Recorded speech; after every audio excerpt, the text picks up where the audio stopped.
Well, we're wrapping up the year, and I thought I would identify for you that the S&P's up 17%, but the 401k, the beloved 401k, is only up about 8%. The reason for that is because the 401k is too diversified. As Warren Buffett always says, diversify yourself right into bankruptcy.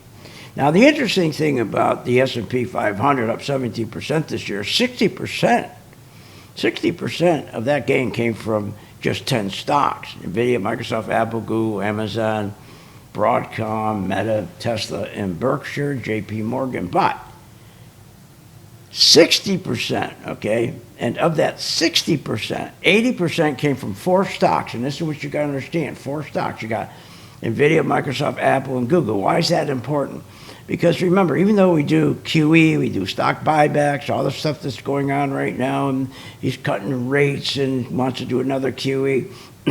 Look, those 4 stocks, the minute they, just like in the dot-com days, the minute they start a crack, start breaking down, that's when they start correcting. Because why?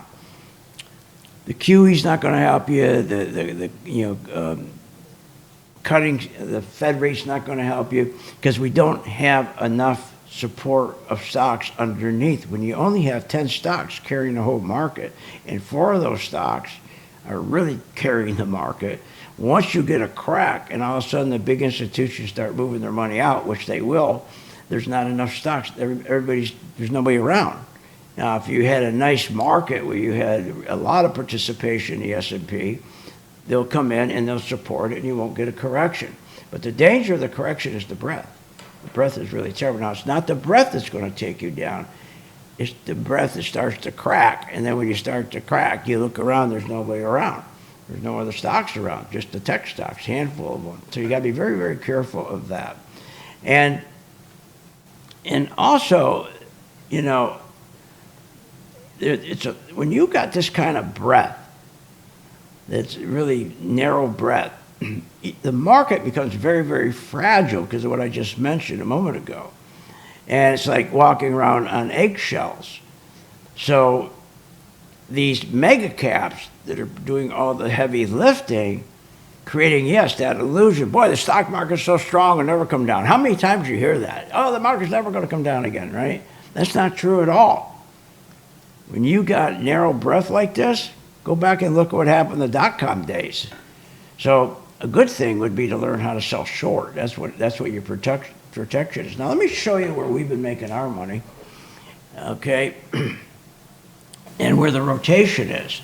Now, again, we've been in the spiders, and the spiders have been doing very well. But here's where we really rotate. Our banks, look at this. Our banks are doing well. Okay, we're in the banks. And we rotated out of NVIDIA. We rotated to Bank America. And you look at the chart right here. And we rotated out of Microsoft. And we rotated back, and we also got our money spreads through JP Morgan, not Oracle.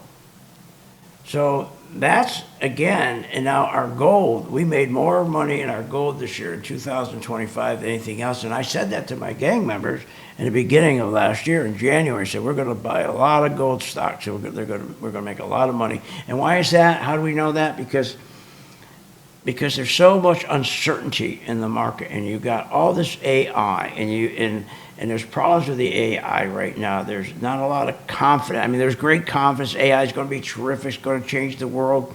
We know all that. It's going to be a wonderful thing, okay? But just like the dot-coms, you got to go through that phase. And right now, there's a lot of problems. Again, they got to raise a ton of money. I mean, look what happens to Oracle. So I said, why should we be in those stocks? When money goes back in, we'll go into them, because we follow the money. We don't follow the noise. We follow our money. And then we went into, of course, our gold, as I said, GDX, and we went into POS. So it's all about following the money. So as we go into the new year, please remember, there's more to life than a few tech stocks. Okay, and when I tell you that's got to be very concerning. I mean, disconcerting. Think about it. If you're in the stock market, you really don't know much about the market, and you're sitting there and the S&P's up 17%, your 401k's only up 8%, and that 17%, 60% of that gain comes from just 10 stocks? That's a little scary. So if you follow the money, you know how to sell short, you know what you're doing, makes all the difference in the world. Then you don't care if the market's going up or the market's going down. The people who don't know how to sell short, they're screwed. Because once the market, these leaders start cracking, which again, I told you, these 4 big leaders, keep an eye on them, because they're the ones, NVIDIA, Microsoft, Apple, and Google. Once one of those crack, it's over.